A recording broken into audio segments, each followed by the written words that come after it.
Rohi, thank you very much for joining us here on NewsX World. It's a pleasure to have you. We turn now over to the Middle East, and US envoys Steve Witkoff and Jared Kushner met Prime Minister Benjamin Netanyahu of Israel to advance Washington's 20-point plan to end the Gaza war. The discussions come as President Donald Trump pushes a vision for a new Gaza with large-scale reconstruction, housing technology hubs and seaside resorts aimed at supporting a fragile Israel Hamas ceasefire. US officials say talks also focused on demilitarizing Gaza and advancing long-term regional peace. Washington says it is working closely with Israel to recover the body of the last remaining hostage, Ran Givili, a key condition for further progress.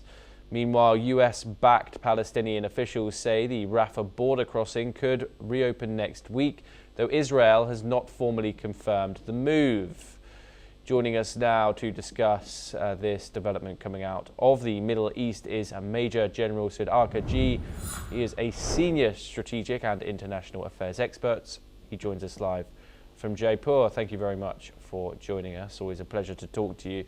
Of course, we've seen a lot of developments coming out of this situation over the past week or so. We've seen a formation of a board of peace with a plan which Jared Kushner held up in front of us as a sort of modernized Gaza. Pretty surreal to see. But when it comes to this meeting, of course, there's a Witkoff and a Jared Kushner meeting with the Israeli side.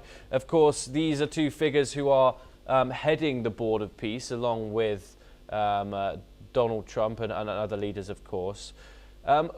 What does this say about how things are going? Of course, we've seen 400 Palestinians killed. We saw 3 journalists killed the other day since the ceasefire has ended. Of course, what does this say about impartiality and objectiveness when it comes to fairness to both sides for the Palestinian people and the Israelis, of course, who fear national security? Yeah, good morning, Thomas. Thank you for inviting me for your show. Very, very important question as on today, because the Board of Peace having been announced, the methodology to be adopted also need to be spelled out. And the Board of Peace, as I understand, essentially includes 3 dimensions. One is the demilitarization, second is the administration, and third is the reconstruction, which I feel, in my opinion, is incorrect because it doesn't address the core issue.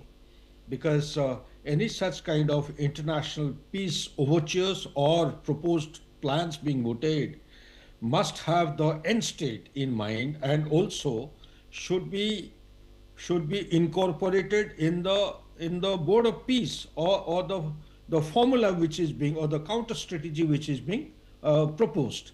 The end state is not clear in the existing one. End state reconstruction cannot be an end state to the problem, and administration cannot be an end state, or the demilitarization. These are all means and methods to reach an end state. What is the end state? End state is that the peace must prevail, the security must go back to its erstwhile stability, no fire from across the border from any of the stakeholders. And the third and most important thing is that the lasting solution for coexistence of 2 primary stakeholders, the Israelis and the Palestinians, must be there. It is not there. That end state is missing. So in absence of an end state, and also Palestinians having not been taken into confidence, when the proposal was being mooted, consultation process was on in Cairo. To the best of my understanding and knowledge, there was no representative whatsoever from Palestine. So in absence of one of the components, one of the stakeholder, how can you make a peace plan based on what is convenient and comfortable to Netanyahu? So there is a huge fault line here that needs to be, anomaly must be addressed. Otherwise, we'll continue to go ahead without looking into the critical issues, which will keep taking us back. If you take 2 steps ahead, it will take us by 4 steps back, and neither any timeline nor any tangible outcome will be accruing out of all our efforts. So therefore, I would say to your question that yes, good beginning has been made. The exchange of prisoners as also the hostages is in progress. There is only one person left, I suppose, as per my knowledge.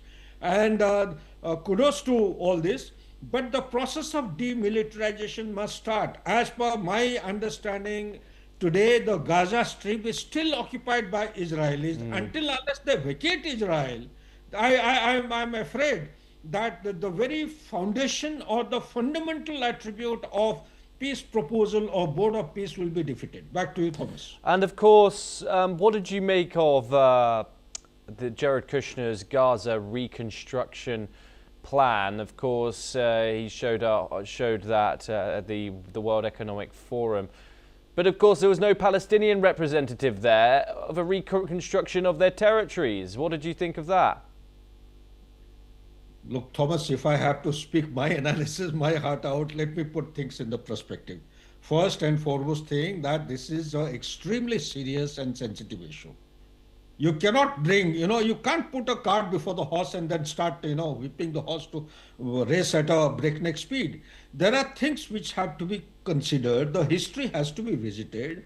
You see, similar efforts have gone in way back in 1948-49. The two-nation theory was proposed. One envoy came from United Nations. He belonged to Palestine, if I'm just forgetting his name. He was assassinated. There are many such conflicts which have taken place. 1967 was one major 6 days war, and in that war the Sinai Peninsula, Gaza Strip, you had the East Jerusalem, you had the West Bank, and the one that land of Syria also had been taken. And the understanding subsequently was that all these occupied territories will be given back. They have not been given back, and instead what happened in 1981-82, the land which they had taken from Syria, that was annexed and it was supported by US. And I don't think Israel is going to vacate that land because it overlooks Damascus. Going by any military teaching, I don't think they will be surrendering or handing over back to the Palestinians. So therefore it brings me to the point that the criticality of problem assessment has to be understood. It is not that a lip service or demonstration of who's supporting what.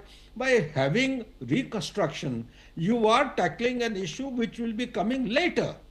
You see, beautification of Gaza is not going to give a permanent and lasting solution to the critical issue. The critical issue is, will there be a space or a land meant for Palestinians to stay in their autonomous and independent country as has been promised, be it in the Oslo Agreement of 1993 or prior to that, many number of meetings have taken place. There have been intifadas. There are attacks by Israel against PLO way back in 1982. And Intifada was in 1987. 2002 also similar thing took place. And each time there has been an outburst of violent activities. It has always led to some kind of understanding and agreement. That agreement was mutual coexistence. Instead, what is happening?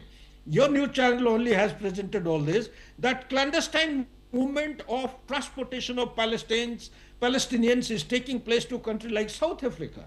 Your Somaliland is being sought out by Netanyahu. He is giving recognition to the Somaliland, which is a breakaway country of Somalia. Somalia doesn't recognize Somaliland. What for? They are looking for a slot or a piece of land where the Palestinians can be actually transported quietly and in a clandestine manner. So what is the intention? The hidden agenda, if it is there, it is not going to give any lasting peace. This violent activity between Israel and Palestinians will continue. Disarming of Hamas is a pipe dream. I don't think they will disarm until unless there is an assurance given to them about the sovereignty, about the autonomous status, about the independence they have been looking for their existence in their motherland. As far as they are concerned, it is their motherland. Israel may say anything, but they have to be accommodated. Therefore, I have been saying, if two-nation theory is not working, then why don't you start one-nation theory? Let the Israelis and Palestinians, let them learn how to coexist. Let them kill each other if they wish to, but let them learn that there is no option other than accommodating themselves from west of Jordan River till the banks of Mediterranean. That stretch has to be one piece of land, be it Israelis or the Palestinians. Back to you, Thomas. Yes, Major General Sadaka Ji, thank you very much for joining us here on NewsX World. It's a pleasure to have you on the programme. We turn next to Southeast Asia, and Myanmar's military